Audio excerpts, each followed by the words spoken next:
കോൺഗ്രസിൻ്റെ ട്രബിൾ ഷൂട്ടറാണ് കർണാടക ഉപമുഖ്യമന്ത്രി D K Shivakumar. കോൺഗ്രസിന് മാത്രമല്ല, ഇന്ത്യയിലെ പ്രതിപക്ഷ പാർട്ടികൾക്ക് ബി ജെ പിക്കെതിരെ പ്രതീക്ഷയുടെ പുത്തൻ ഉണർവ് നൽകിയത് ഡി കെ ശിവകുമാറിൻ്റെ നേതൃത്വത്തിൽ കർണാടകയിൽ കോൺഗ്രസ് നേടിയ വൻ വിജയമായിരുന്നു. കർണാടകയിൽ മാത്രമല്ല, തെലങ്കാനയിലും കോൺഗ്രസ് വലിയ വിജയമാണ് സ്വന്തമാക്കിയത്. രാജ്യത്തെ തന്നെ ബി ജെ പിയുടെ അതിശക്തനായ എതിരാളിയായാണ് ഡി കെ ശിവകുമാറിനെ കരുതുന്നത്. ഡി കെയുടെ ഒരു വീഡിയോ ആണ് ഇപ്പോൾ വാർത്തകളിൽ നിറയുന്നത്. വളരെ കൗതുകകരമായ കാര്യമാണ് ഡി കെ വീഡിയോയിൽ പങ്കുവയ്ക്കുന്നത്. തനിക്കും കർണാടക മുഖ്യമന്ത്രി സിദ്ധാരാമയ്യയ്ക്കുമെതിരെ കേരളത്തിലെ ഒരു ക്ഷേത്രത്തിൽ ദുർമന്ത്രവാദം നടത്തിയെന്നാണ് ഡി കെ പറയുന്നത്. കേരളത്തിലെ ഒരു രാജേശ്വരി ക്ഷേത്രത്തിൻ്റെ സമീപത്താണ് അഘോരികളും തന്ത്രികളും ചേർന്ന് മന്ത്രവാദം നടത്തിയത്. സർക്കാരിനെ മറിച്ചിടാനാണ് മന്ത്രവാദം നടത്തിയെന്നാണ് ഡി കെ പറയുന്നത്. മന്ത്രവാദത്തിൻ്റെ ഉദ്ദേശം ശത്രു സംഹാരമാണ്. രാജകണ്ഠക മരണമോഹന സ്തംഭന യജ്ഞങ്ങളാണ് നടത്തിയത്. യജ്ഞത്തിൽ പങ്കെടുത്തവർ തന്നെയാണ് ഇക്കാര്യം അറിയിച്ചതെന്നും ഡി കെ അവകാശപ്പെട്ടു. 21 ആടുകൾ, 3 പോത്തുകൾ, 21 കറുത്ത ആടുകൾ, 5 പന്നികൾ എന്നിവയെ ദുർമന്ത്രവാദത്തിൻ്റെ ഭാഗമായി ബലി നൽകിയെന്നും ഡി കെ ആരോപിക്കുന്നു. ആരാണ് ഇതിന് പിന്നിലെന്ന ചോദ്യത്തിന് കർണാടകത്തിൽ നിന്നുള്ള രാഷ്ട്രീയക്കാരാണെന്നായിരുന്നു മറുപടി.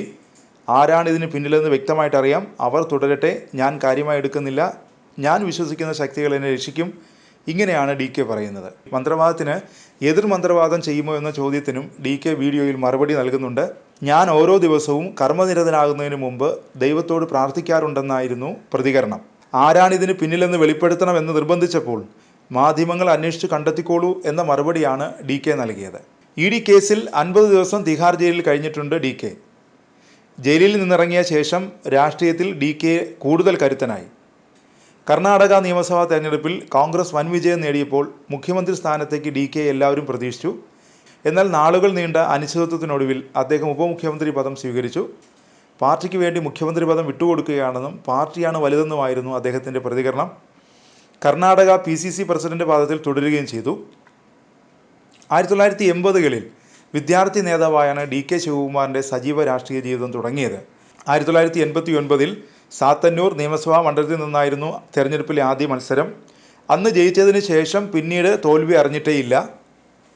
സാത്തന്നൂർ മണ്ഡലം പിന്നീട് കനകപുരം ആയപ്പോഴും ഡി കെ ശിവകുമാറാണ് സ്ഥിരമായി മത്സരിച്ചതും ജയിച്ചു വന്നതും. 2002 മുതലാണ് ഡി കെ ശിവകുമാർ പാർട്ടിയിൽ കരുത്തനായത്. 2002ൽ മഹാരാഷ്ട്രയിലെ വിലാസ് റാവു ദേശ്മുഖ് സർക്കാർ അവിശ്വാസ പ്രമേയം നേരിട്ടപ്പോൾ MLA മാരെ പാർട്ടി കർണാടകത്തിലേക്ക് മാറ്റിയിരുന്നു. കർണാടകയിൽ അവർക്ക് ഡി കെ ആയിരുന്നു കാവലൊരുക്കിയത്. 2017ൽ രാജ്യസഭാ തെരഞ്ഞെടുപ്പിൽ അഹമ്മദ് പട്ടേലിൻ്റെ വിജയമുറപ്പിക്കാൻ ഗുജറാത്തിൽ നിന്നുള്ള MLA മാരെ ബാംഗ്ലൂരുവിലെ റിസോർട്ടിലെത്തിച്ചപ്പോഴും ഡി കെ ശിവകുമാറിനായിരുന്നു ഇവരുടെ സംരക്ഷണ ചുമതല. ആന്ധ്രാപ്രദേശ് PCC പ്രസിഡന്റ് YS ഷർമിളയെ പാർട്ടിയിൽ എത്തിച്ചതിന് പിന്നിലും ഡി കെ ശിവകുമാറാണ്. അവരുമായുള്ള ചർച്ചയ്ക്ക് ഹൈക്കമാൻഡ് നിയോഗിച്ചത് ഡി കെ ആയിരുന്നു. കഴിഞ്ഞ നിയമസഭാ തെരഞ്ഞെടുപ്പിൽ തെലങ്കാനയിൽ കോൺഗ്രസിന് ലഭിച്ച വൻ വിജയത്തിന് പിന്നിൽ ഡി കെ ശിവകുമാറിന് വലിയ പങ്കുണ്ട്.